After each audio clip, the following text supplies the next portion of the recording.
День учителя в Башкирском педуниверситете вот уже 5-й год подряд проходит конкурс педагогических династий. Из года в год масштабность конкурса набирает обороты. С каждым годом участников все больше. На сегодняшний день конкурс имеет республиканский уровень. В этом году очень отрадно, что к нам присоединилось Министерство образования Республики Башкортостан. Да. Соответственно, мы совместно проводим данный конкурс. К нам присоединились спонсоры, и участников сегодняшнего конкурса ждут хорошие призы.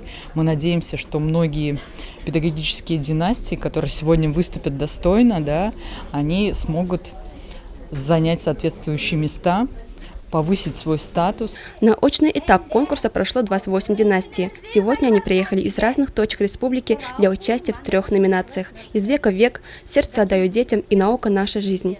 На данном этапе династии рассказали истории своих поколений. Кто-то из участников презентовал свою династию с помощью стихотворения, фотографий и видеороликов, а некоторые же исполнили песни.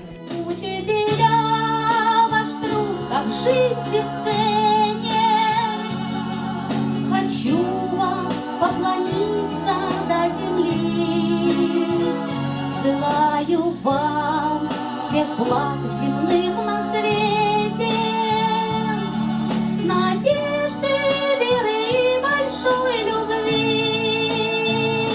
В рамках торжественного собрания, посвященного Дню учителю, состоялась церемония награждения победителей конкурса.